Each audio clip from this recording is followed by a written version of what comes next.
Good to see everybody. Alexis, where's Alexis? I'm right here. Hello. Hello, darling. I'm Hello. here. Hello. Oh, can you hear me? Yes, good. Good. For everybody, this is Be Your Own Therapist. And for the people I missed who came in after I announced this will be the last class. We won't be having any of the Be Your Own Therapist classes in July. So if you have any questions that you've been pondering, now is the time. And and now it's like, watch out, Robina. Okay, this is good. Nothing wrong. So we think here we are for this 1 hour to listen to, think about, analyze, contemplate, internalize this advice. Listen to it as advice. You know, there's a lovely saying, there's a very nice way they talk about it in Buddhism. It's very, the Tibetans, it's very cute. They say, don't be like the 3 pots. So the first pot, I'm never sure which is first. The first pot would be the pot that's upside down. So whatever, you know, nothing goes in because you're busy thinking about everything else. The second pot will be a pot that's got a hole in it. So it goes in one ear and out the other. This we know. And the third one is your mind is so deluded and so angry or so upset that everything you hear, you just pollute it, you know, so no advice comes. So try and have a nice clean pot. So listen to it, think about, analyze, and you're the boss, not Buddha. So if there is some advice in anything, even 1% of what you hear in this 1 hour, if it's useful, go for it. If it's not, then leave it there. It's perfectly fine. So we think that's what we're going to do for this little 1 hour. So ask me some questions, babies. It's over to you. I mean, I can start with something, but why don't you start with something? Anybody, say something, ask a question. Any old thing, it doesn't matter. What's been a burning question on your mind? Anything? I have a question. I have a question, Venerable. Nice. Which eyes is trying to see? Hang on a second. Who is it? I can't see. Who is it? Hello, Cynthia. Hello, sweetheart. You talk to me. Then Matthew. Matthew's got his hand up. Matthew can come next. Cool. Go, Cynthia. Yeah. My question is, and this week I had a very interesting challenge, and I was thinking about 2 things: the attachment and the karma that I've been hearing about it with you primarily. Yeah. And so what's the question? was a situation of a person that she promised me to train me for something, and ended up there. She said that many times, and I was excited about it. I would like to. It's not something that right now will work perfectly for me in terms of time, but I would love it to be trained, and it's a very nice work. So it's to do with your work, is it? Yes. Okay. So what happened? And she's a very nice and generous person. What happened is she ended up training 2 other people and never told me about anything. Not you. Oh, that's very disappointing. That must be very upsetting. So then so what do you think? So why do you think there's pain? Why are you experiencing the suffering? How would you analyze it using the Buddhist analysis? Just give us your own. Using the Buddhist analysis, I thought about first my attachment to the promise. Yes. And my attachment to the outcome, which I thought a bit behind. Did you really? Would you really do this right now? And I said, no, it won't be the best thing for me. So it's more about my ego. Sorry, I missed that part piece. What did you say she said? What did she say to you? She never said anything. She always. Okay, so basically, the analysis would be, we've all got this. This is, you see, isn't it, Cynthia? This is true. One of the major ways we suffer in our lives is in relation to other people, isn't it? When people disappoint us, people harm us, people don't believe us, people don't do what they say. And this is, so what we've got to understand, of course, you're so right, attachment to the outcome, but I think the most primordial attachment, the one that is cause of the most pain, and we all are like this, but this is very hard to see. It's the attachment to being, it's like the feeling of hurt is because she's not respecting you, you know, she's not approved, so her action has kind of insulted you. And that's the greatest pain, I think. And that's because we're all, the deepest attachment is to being seen and respected by somebody. So what she did was really disrespectful. And that's the pain. And this is so true, Cynthia. So are you managing to deal with it? Are you kind of getting over it, or is it very big for you? The two ways I am managing to deal with, it's doing exactly what you said last time. It was, you look at that person, you say, she's a good person, clearly, and I really like her. I say I like her, and but that is something I never want to do. No, there you go. That's right, exactly. You see what, that's exactly right, Cynthia. That's the very powerful learning that brings it back to yourself. That's excellent. Well done. Otherwise, it's just pain is too much, and we start all this, the conspiracy theory, and if she did this, and she did this, and therefore this, and therefore this, we can go crazy, Cynthia. So you have to even, so you just, that's right, don't even talk about it in your mind. Accept it and understand and realize, yes, I would not do that. That's a very powerful point. Well done, Cynthia. Brilliant. Good on you, girl. Well done, darling. Thank you, Dawn. Okay. So, Matthew, what have you got to say?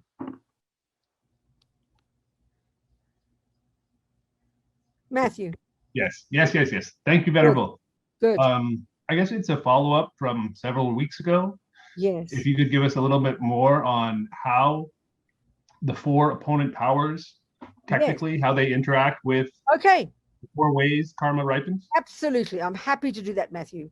So, okay, this practice is something we really, in the Tibetan Buddhists, it's very, very powerful. And like all of these things, we really break it down. It's just practical psychology, you know. And so as Lama Zopa Rinpoche says, this is a practice that we're insane not to do it every day.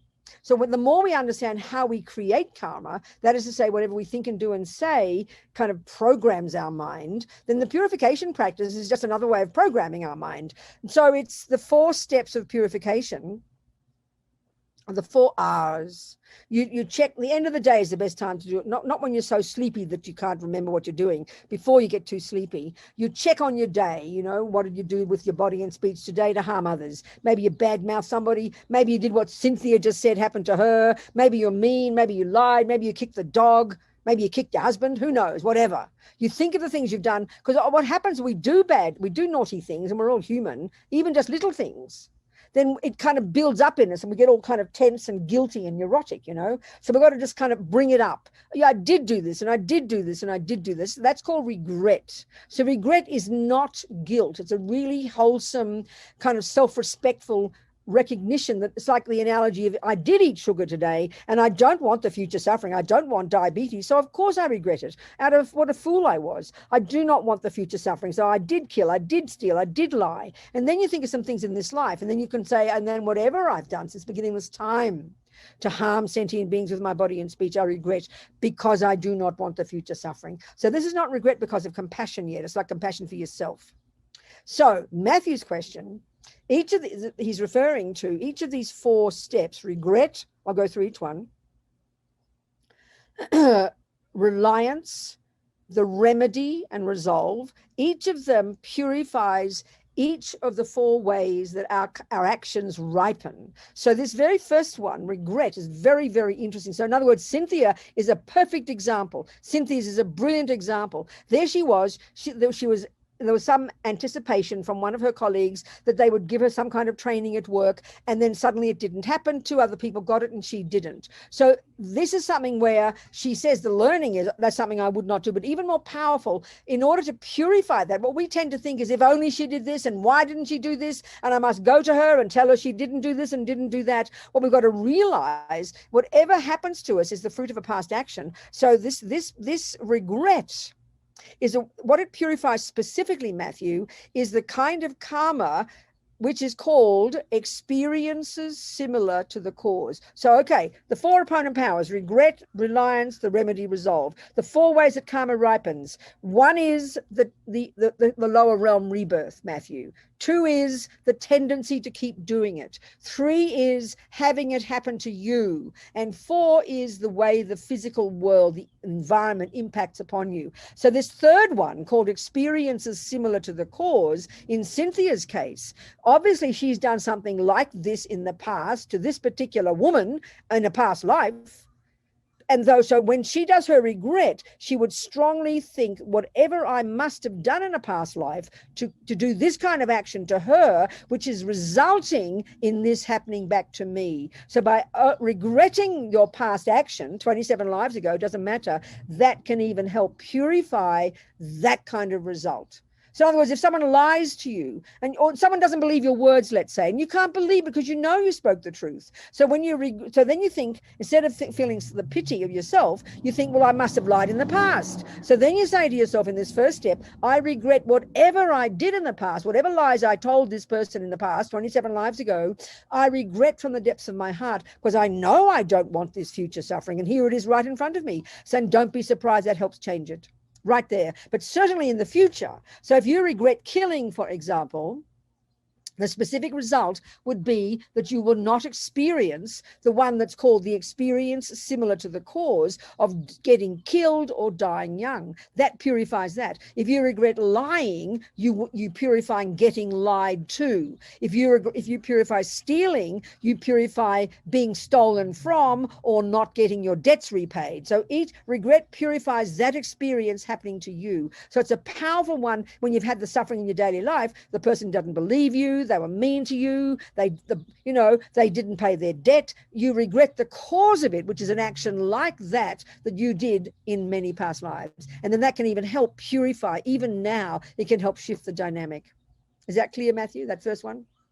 So the next one, reliance, has got two parts. And the second part is the most obvious one. The first part is like relying upon the doctor. You've taken the analogy the Lamas always uses by doing a negative action. It's like you've taken poison. It's like the sugar analogy. You've just eaten sugar and you regret it because you don't want diabetes in the future. So you think, well, the next step is, whom can I turn to? Whom can I rely upon to give me the medicine? And that's refuge. So the first part of the second step, there's two parts of reliance, is you rely upon, you visualize the Buddha above your head and you rely upon the Buddha, you take refuge. But the second part of the second step, reliance, is now where you have compassion for those you've harmed. So it's, in a sense, you regret now for other people's sake, and you have compassion for those you've harmed, and even for those who've harmed you. So this one, particularly, I think it's the compassion one. I'm not sure. It's probably both. It is both. That purifies environmental karma. So I don't never quite understand how that one works, but by having compassion for sentient beings, they always use this analogy that the very ground, the ground that you fall down on is the very ground you rely upon to stand up again. So having compassion for those you've harmed, you're purifying the harm, the environmental result of past actions, which is, whatever, the different karmas have a different karmic result.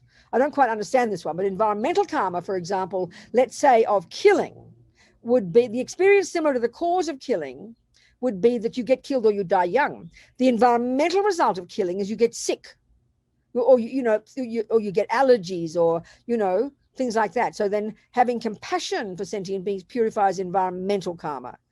All the actions have their own type of result. But in general, the second one, called reliance, the refuge and compassion, that purifies environmental karmic results of our negative actions.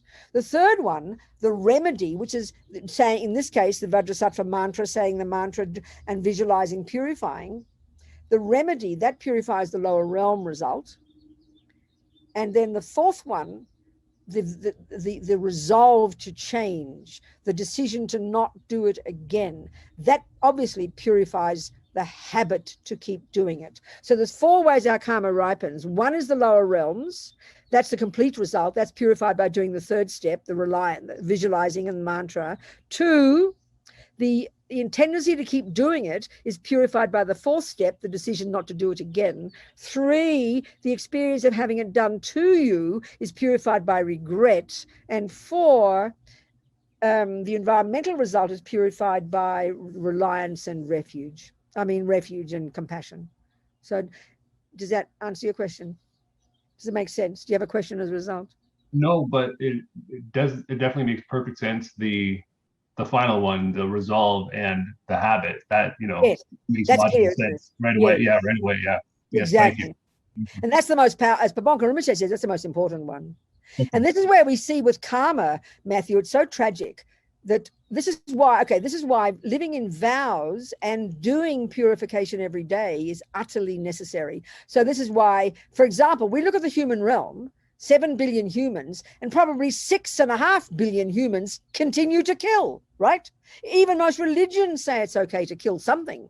So this is the tragedy of that is, we've been in the lower realms in the past due to killing. We've finished that karma. Like a miracle, we get a human body again, but we haven't purified these 3 residual results, which are the leftover tendency to keep doing it, to having it done to us, and the environmental result. And that's the suffering of sentient beings. Look at the suffering of sentient beings. The environment harms us. We have earthquakes. We have airplane crashes. We have COVID-19. This is environmental karma. We have people lie to us, steal from us, and rape us. That's experience similar to the cause.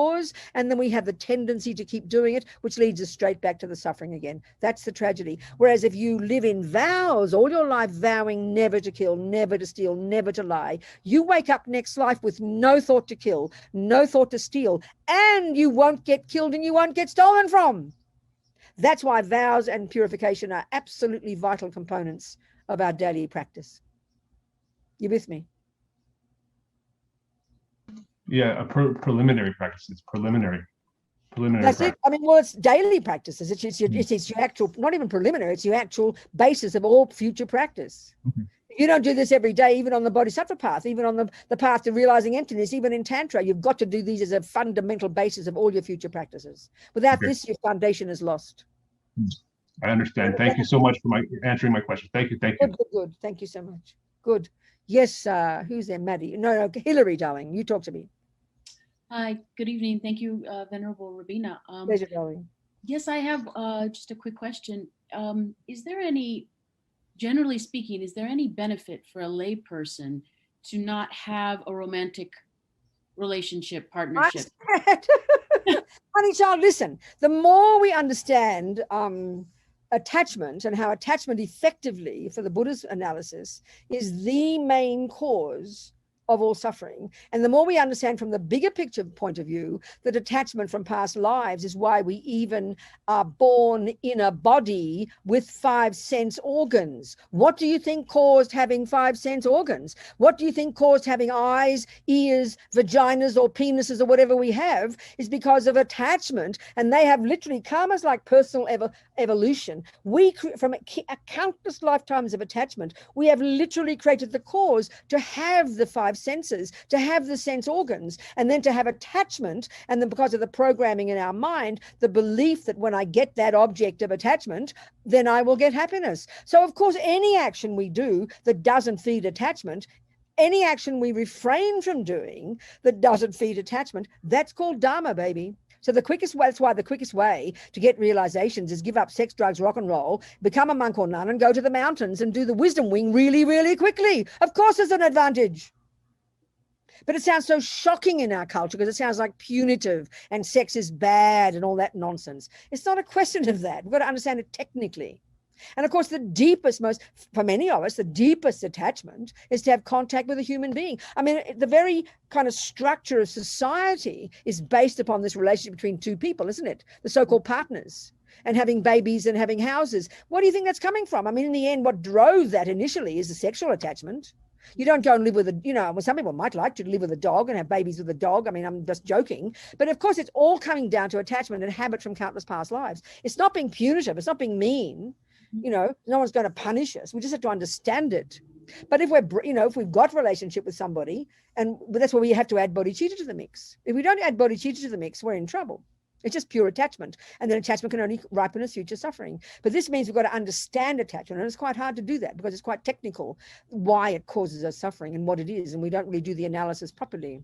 So of course there's an advantage. Darling, anything we do to refrain from too much food, refrain from too much sexual contact, refrain from any object of attachment is good for the mind. Of course it is, but not in a punitive, negative, fundamentalist way. That's often what we end up happening in religion. Then you think sex is dirty and food is evil. That's really neurotic and absurd. We've got to be much more wise about it.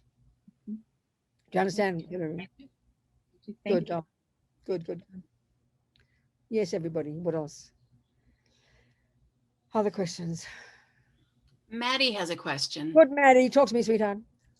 Yes, Venerable Robina. I was wondering how can we use Tonglen can we use Tonglen to reduce physical pain? Tonglen is its purpose.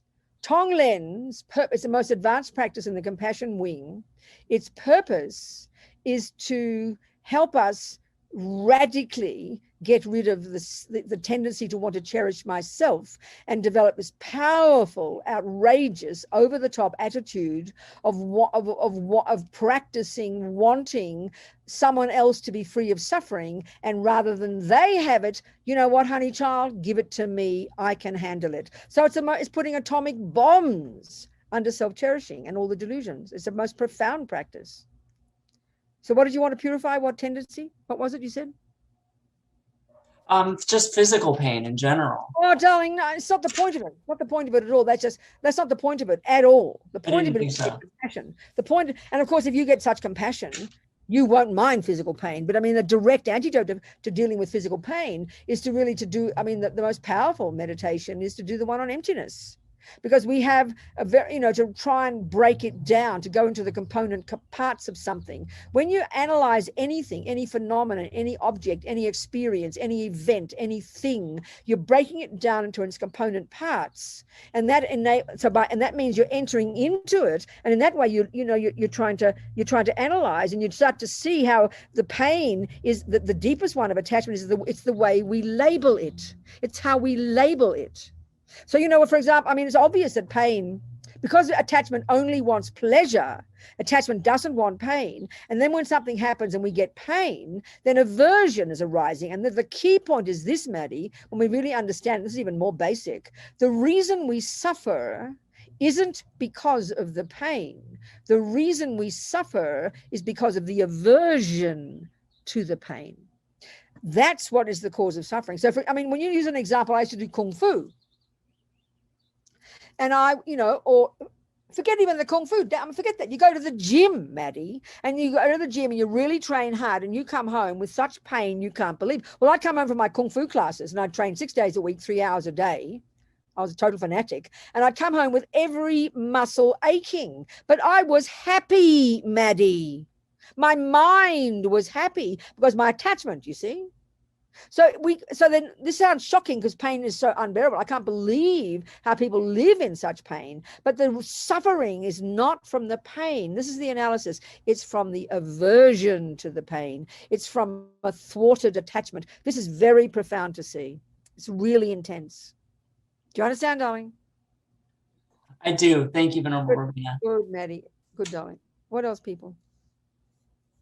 What else to say? What else to think about? What else to talk about? Nothing. Huh? Anybody? You have to get me to talk. I've got to talk, do I? Okay.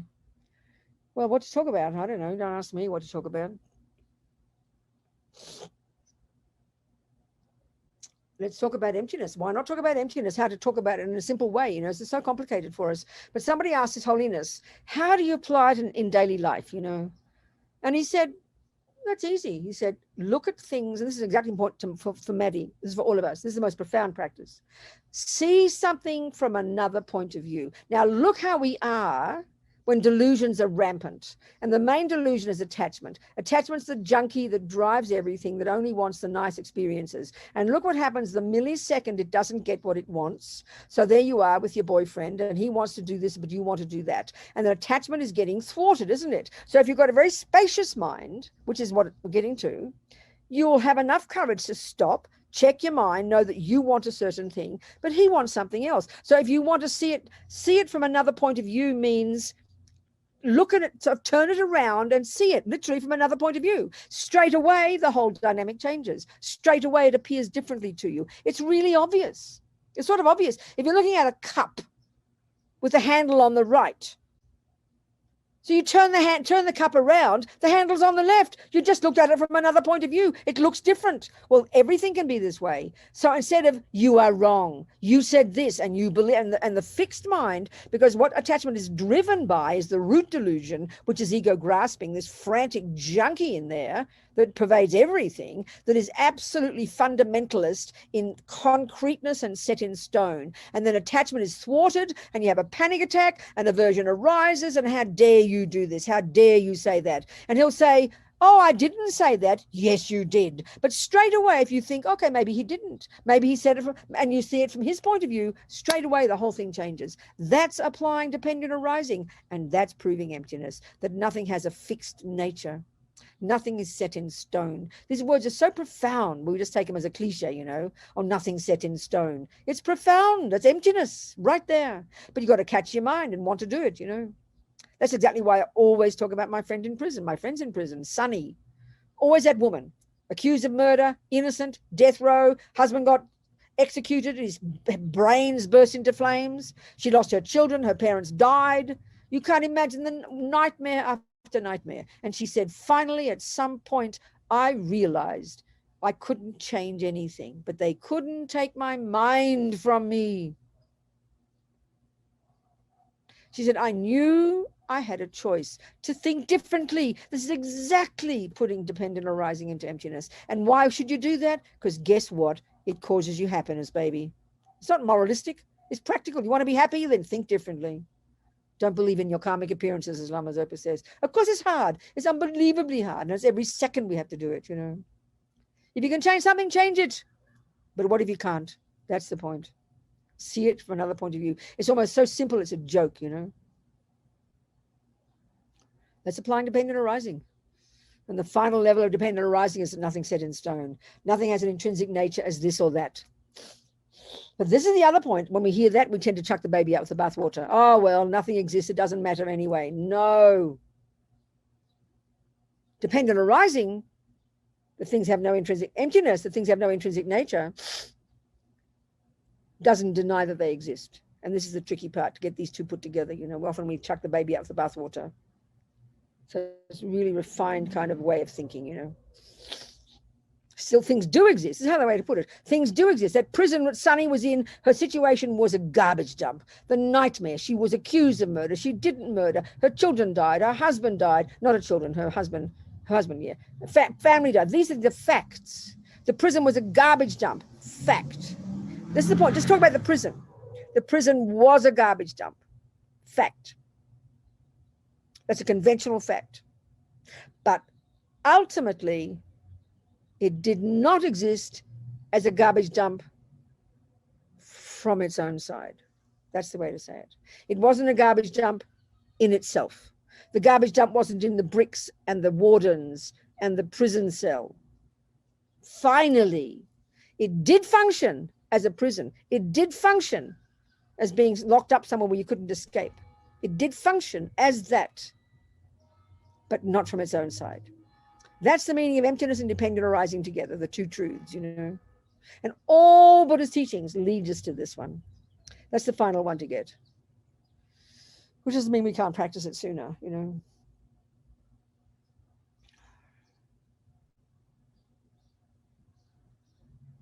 So what do you think, people? Ask a question.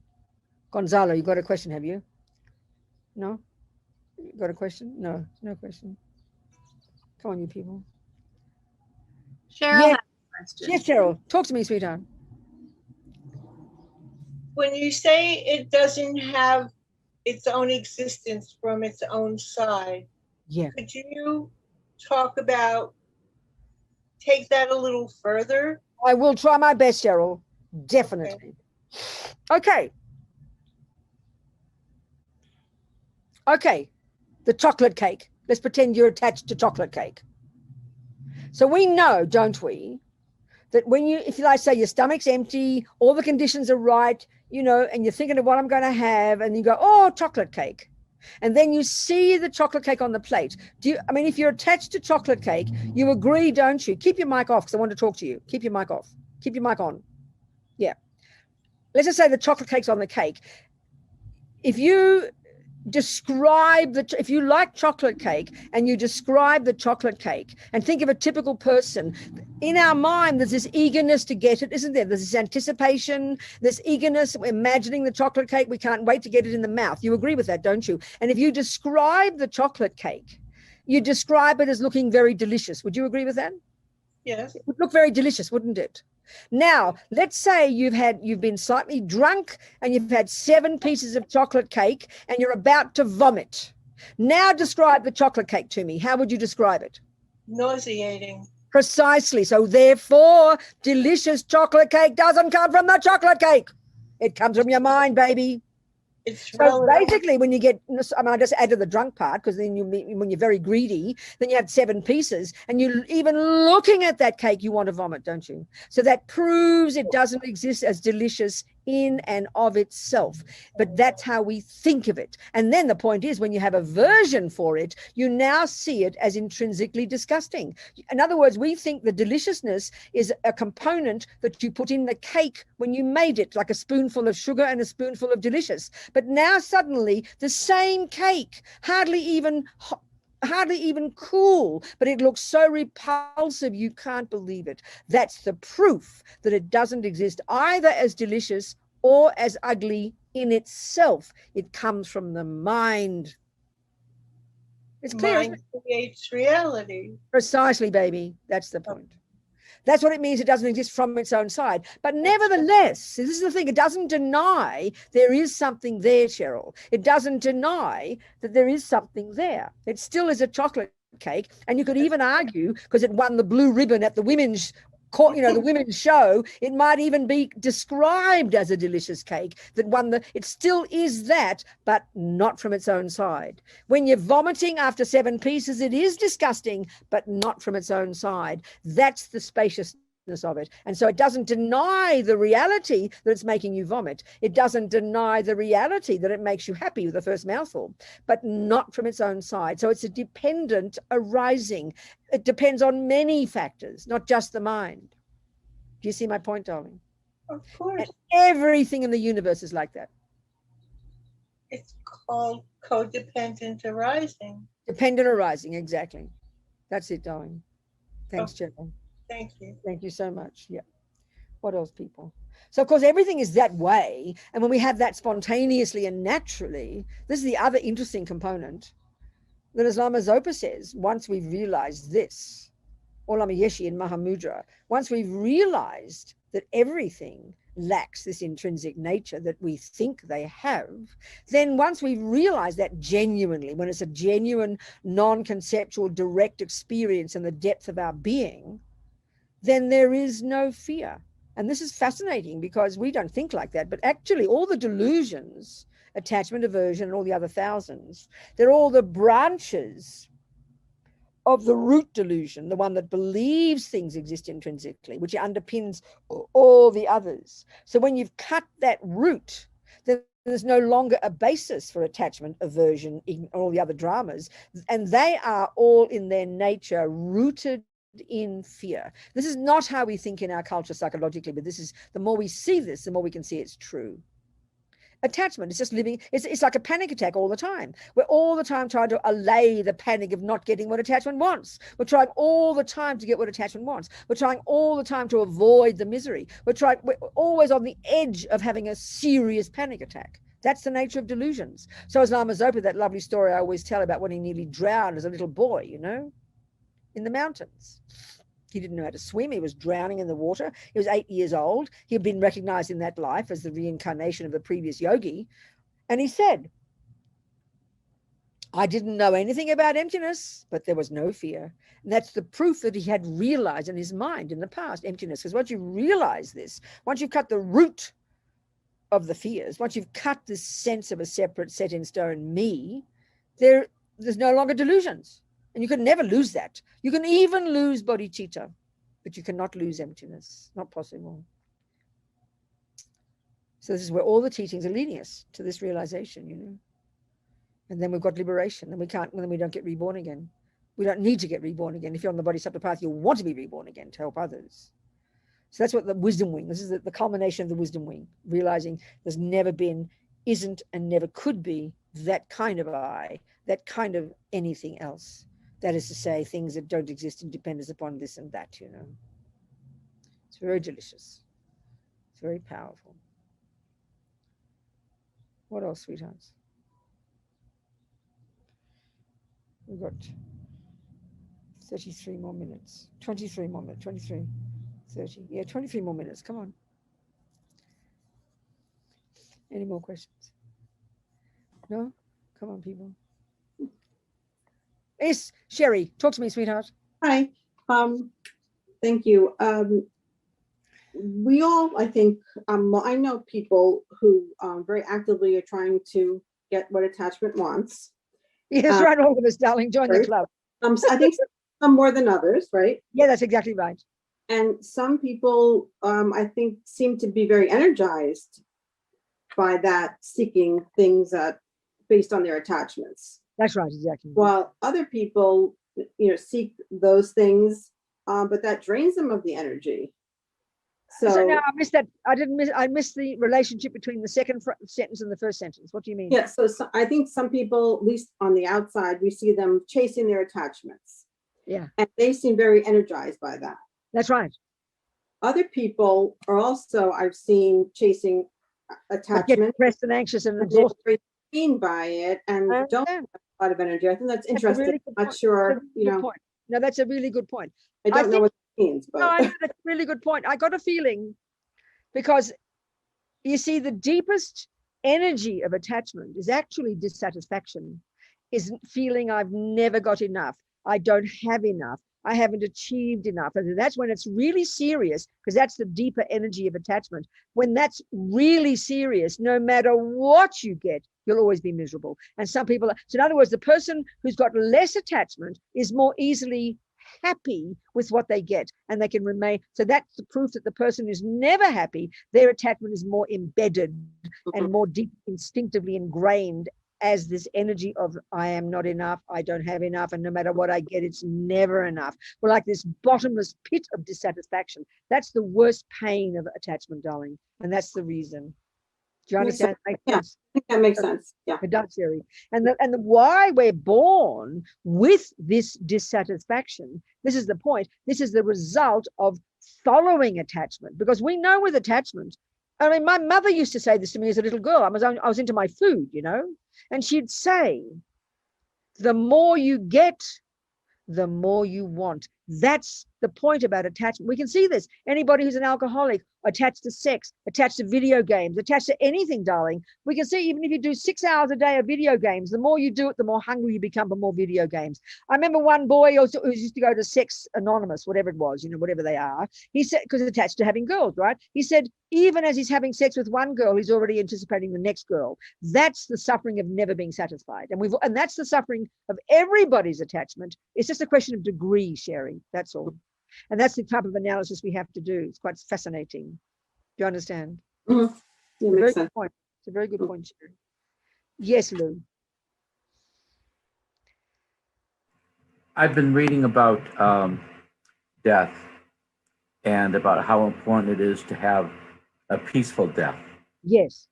And I was wondering, if you have positive karma and you're going to have a good rebirth, yep. Can an extremely violent death interfere with that? Of course, Lou, of course. If the karma is very strong to get the good rebirth, because your habits are the strong tendencies, the virtuous tendencies are very strong. You could even say that even in a violent death, your mind could still be okay, but obviously it's not the ideal. In other words, you could argue that running across a 6-lane freeway, you still could survive it. It's just that it's more fraught. Of course, if the karma is very virtuous. I mean, I remember, I remember hearing about one mother who was having a car accident, and the accident was happening, and her child is in the seat. All she was thinking of was the child. So that's a violent way to die, but that's a blissful way to die, because she was thinking of compassion. So that's not impossible. But the normal tendency when violence arises, especially if we haven't practiced, is have incredible grasping. And that's the worst thing. So that's why death, I mean, the vast, death is the most, as Lama Zopa in his book, How to Face Death Without Fear, as he says, this is the time that if you want to help anybody in this life, at the time of death is when they need you to help them navigate this. If you haven't got a good practice and you're not used to thinking about impermanence, that's when you can help. That's where you can help the little mouse, your animal, your pussycat, your next door neighbor. That's when you can help to help them be peaceful so they can navigate the process. Because but at the time of death, as this technical process starts to happen, very powerful, intense grasping naturally arises for everybody. So if you're not aware of this and not familiar with it, or you haven't got somebody holding your hand, metaphorically or actually during this process, it usually will trigger a negative karmic seed and give you a suffering rebirth. So yes, it's really vital to have it to be peaceful so that your mind can be virtuous. That's why. Do you understand? Thank you. Thank you very much. Thank you, my dear. What else, dearest people? What else? Anything else? Any questions in the chat box, Alexis? Not yet, no. Not yet. No, okay. Anybody got questions? Caroline, you have any questions today? Nothing? Nothing? Okay, that's fine. What else? Jamie, any questions? What's on your mind? Thanks for the teachings, Reverend Moore. Okay. I was thinking, there's been a few conversations recently where people have been kind of talking about their anger, about their rage, and people have said, I deserve to be angry. Yes. And actually, I've even had an email recently that someone said, in love and rage, like there's a sort of feeling that like, yeah. And obviously you can't get into talking about, for someone who doesn't like have a kind of Buddhist viewpoint, getting into kind of talking about karma and, Buddhist, a Buddhist way of thinking. So I just sort of was trying to work out how best to talk about I think the best way, Jamie, I think this is one. First of all, we seem to, in our culture, we seem to kind of, think that intense emotions are good, especially if you're an artist or an actor or we kind of or a poet. We think you've got to have these dramatic experiences and in fact, we even think that if you don't have dramatic rage and despair and jealousy, you can't be even an artist. It's really beyond boring and naive, so it's very hard, but the key way to do it, but this is what's difficult, is to try, we've got to see, this is not even religious, this is practical psychology. If we really start, and this is the hardest one though, Jamie, if we look into our minds to see the pain, the distress that the anger is causing in my own mind that second, and then compare that when you're feeling loving, but it's hard to do because it sounds boring. That just sounds like being Pollyanna. And if you really think that intense experiences are good, it's very, very hard to even see, because we think the pain is somehow good. So it's very hard. I forget karma,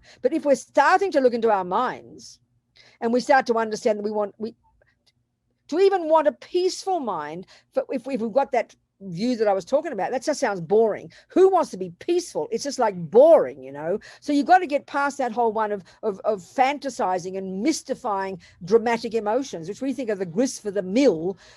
We think every movie is going to be like sort of, what is it called? That Who's Afraid of Virginia Woolf? We think that's the drama we need to taste life. So it's really hard to see how delusions are revolting and cause us nightmares. It's very hard to see it, Jamie. It's very hard to see it. It's very hard. And you've got to get to a certain stability to then start to realize even a little bit of anger, the distress that it's causing you, as opposed to when your mind isn't angry or isn't attached. And I remember the Dalai Lama saying it sounds kind of boring to be peaceful. And it's true. You've got to get to a certain point to see that you want the peaceful mind, So if you're honoring dramatic emotions, forget it. It's very hard to talk about it. It's very hard to see because we think they're wonderful. It's hard. That's the point. It's what I'm getting at. It's hard. Forget about karma. Even more that. Forget that. Even. It's just it's not easy. No. You can't. You can't really. Yeah, you can't really rationalize with someone who's feeling like I just haven't tried. I guess it's good to be angry. It's good to be jealous. It's good to be depressed because then you're tasting life. Or we often think, you can't understand. You often think. We often think if we don't understand if we don't have the unhappy experiences, how can we appreciate the happy experiences? And that's something I find really foolish. In other words, that's a bit like, for me to appreciate your friendly smile, you first have to punch me. That's ridiculous, Then I'll appreciate the smile. I don't think we need the punch to just appreciate the smile. Everybody appreciates a smile. You don't need to know the opposite. So we have all these, we've got to look at this stuff, and it's not that easy. It's not that easy. You've got to start to realize you're sick of the depression, you're sick of the anger before you start to look at it. If you think it's fantastic to have it, then forget it, So it just takes time. And then the karmic one is even more powerful. I mean, the karmic one, I mean, you know, it's like, then the karmic one is possible without thinking of past lives, because you just say, you know, if you want to continue to get people to recognize that everything we think is like programming ourselves. And so do you want to program yourself as angry every day, jealous every day? Is that what you really want? Then to get to look to that, what would you prefer, you know, to analyze it a bit? Do you understand? Yeah, brilliant. Yeah. Another way. Yeah, that's another way. Yeah. We don't think that. We know very well, if we're studying music, every second you think of music, you're programming yourself, and you'd never dare to have the wrong thoughts about music. You'd have the right thoughts because you want to be a good musician. But we don't think we program ourselves emotionally. We always think we've got the right to be angry. It's very schizophrenic, you know. But to see that we're programming ourselves.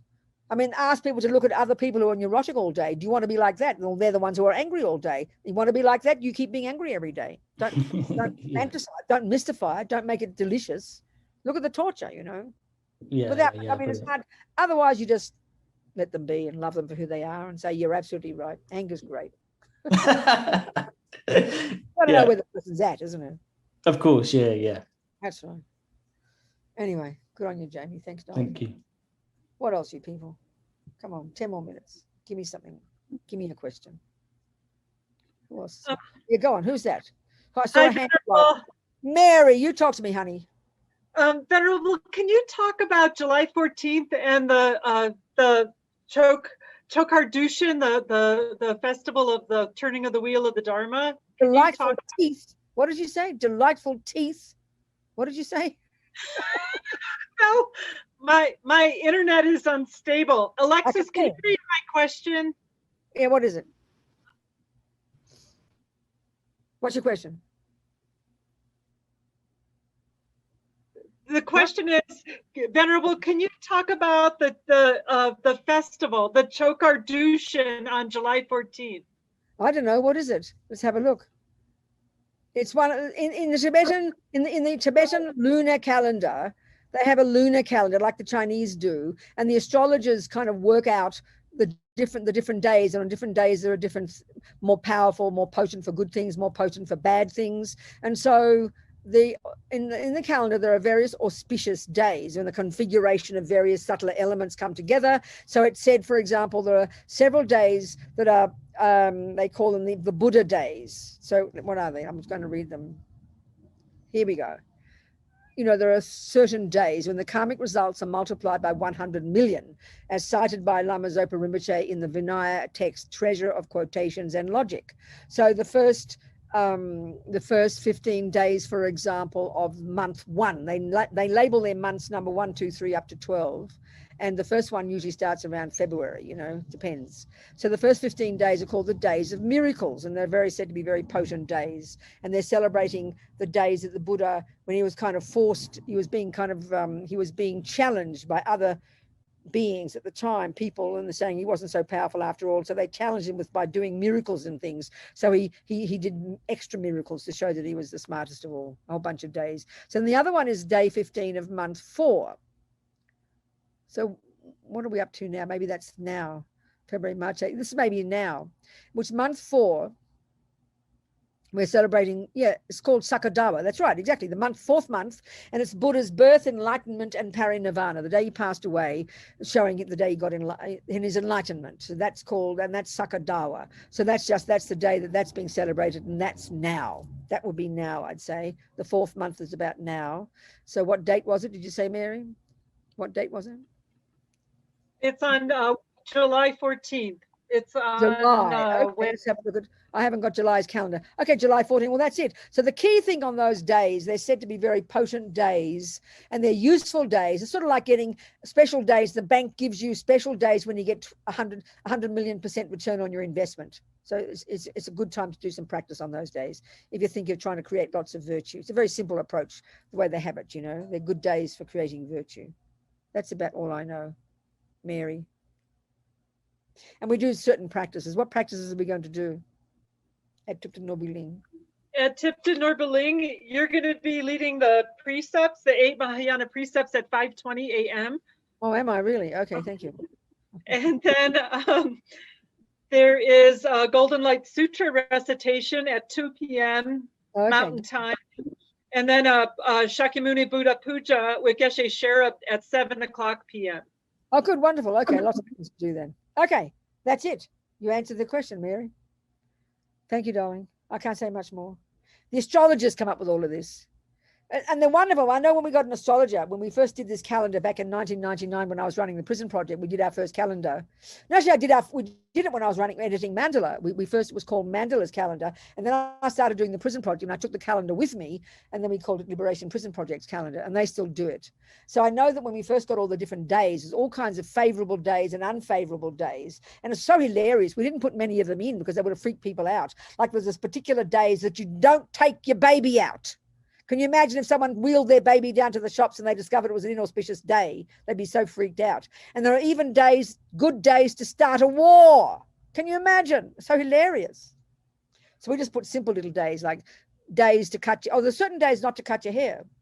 Lama Zopa's checked up on those. They all come from a sutra. So today I was meant to be a hair cutting day for me, but I forgot to cut my hair. All sorts of things like that in the Tibetan calendar. It's very fascinating.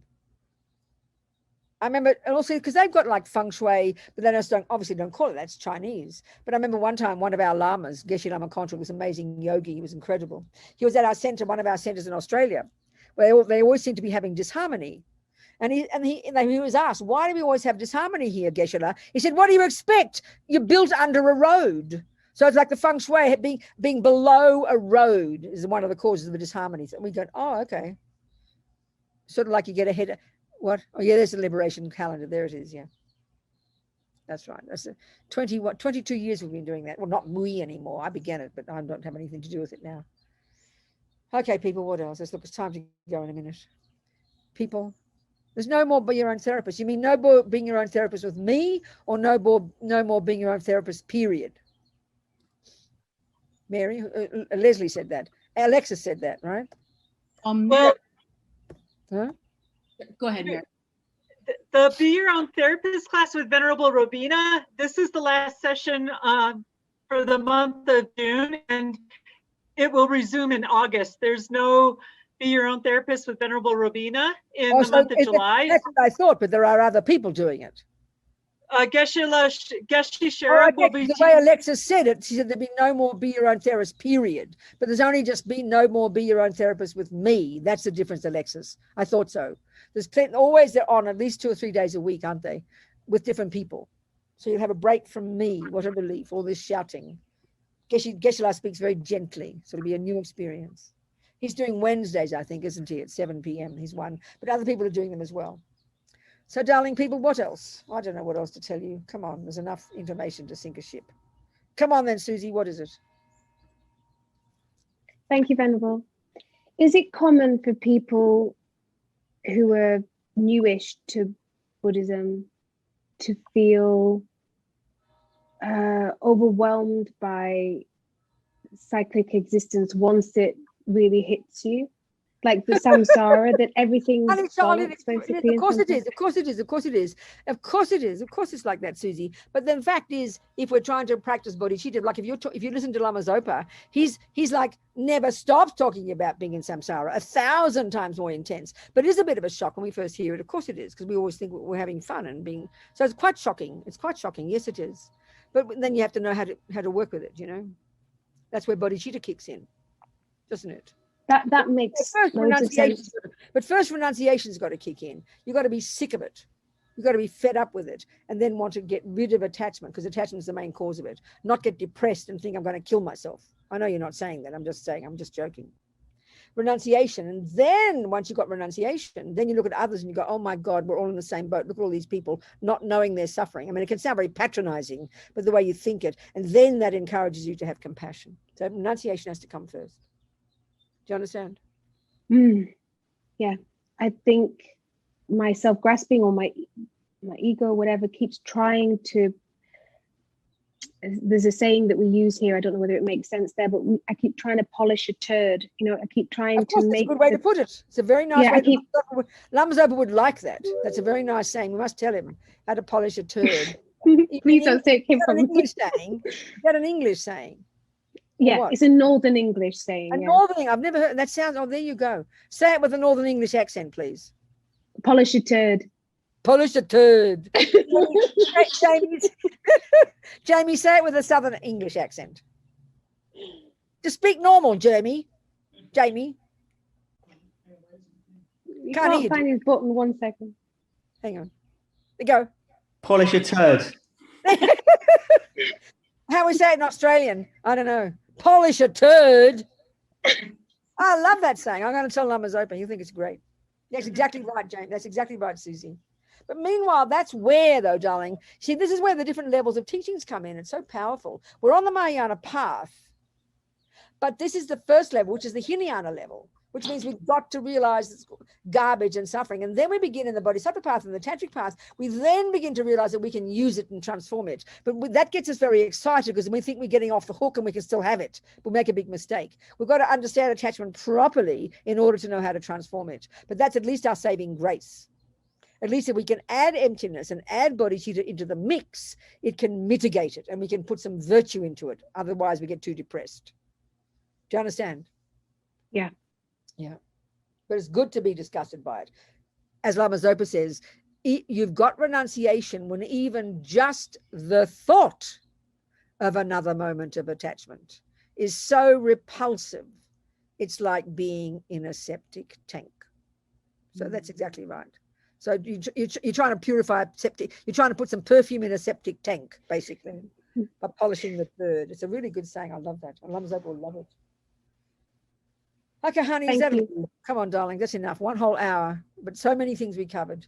So many things. So just keep going, never give up, 1 step at a time. Never give up on your potential. Never give up on our possibility. Never give up on trying to give up attachment. Never give up on trying to practice bodhicitta. Never give up on trying to realize emptiness. That's it. Jang chub sem chog rinpoche ma ke panam ke guchig.